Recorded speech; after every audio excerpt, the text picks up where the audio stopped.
Common mistakes. Here are some common mistakes leading to employee theft.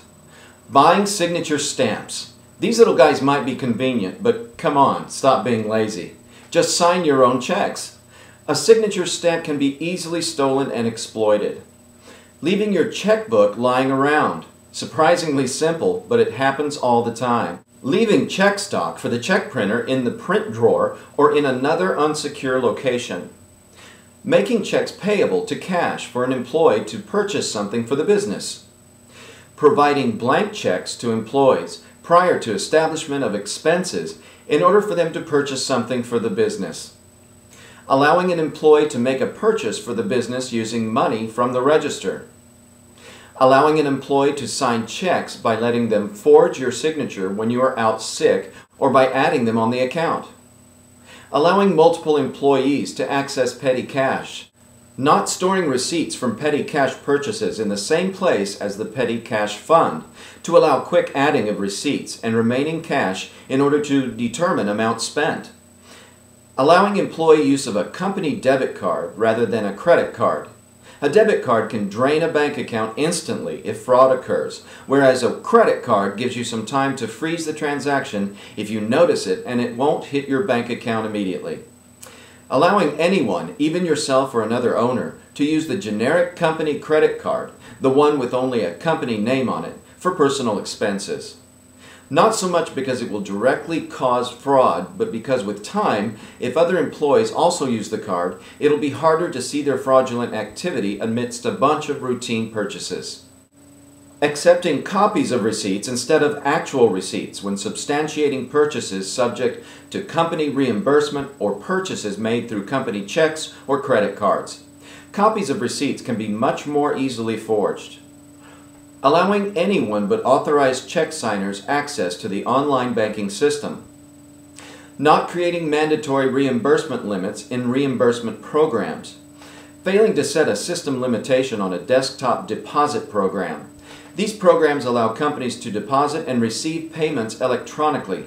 Make sure only your business account can receive a deposit using the system limitation tool provided. Otherwise, an employee can divert funds to their personal accounts. Monitoring payments made with checks at receipt rather than disbursement. So not noticing a payment has been made until the payment posts on your online banking portal or income statement. By that time, the original check has been electronically truncated and cannot be retrieved. Your bank will not even tell you the payee if this method was used. Not checking online bank account daily. Not auditing the payroll system. Not properly monitoring time tracking system, allowing employees' colleagues to clock them in and out or enter their time tracking passwords in on a keyboard. This could also lead to employees being paid for large periods of time they were not actually at work or overtime fraud. Failing to manually review payroll and check for trends and consistency.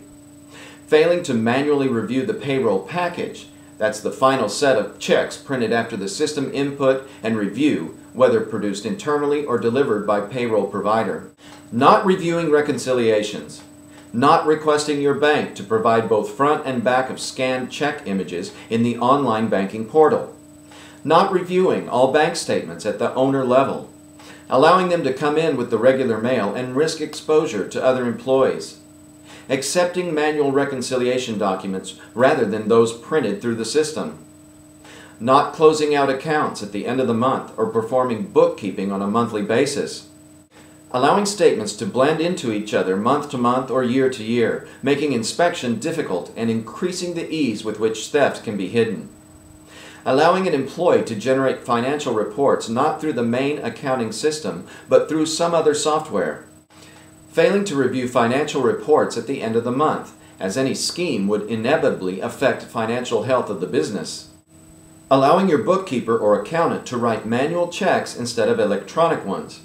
These are much easier to forge and the record of the check easily destroyed and or hidden. Not to mention the amount on them can be changed after they're recorded. Having a standalone cash register not connected to a larger electronic tracking system. Allowing employees to do returns through this register and having them recorded in the same way sales are, generically. Having a register that requires a second key for certain authorization, such as returns, and keeping the second key in the register at all times for convenience. Allowing an employee to close out the register they manned through their shift. Allowing any transactions to happen outside of the register, such as using order slips and ringing them through the register later. Instructing your employees to under-record sales for tax purposes, which in fact leaves you vulnerable to them under-recording sales and pocketing the money.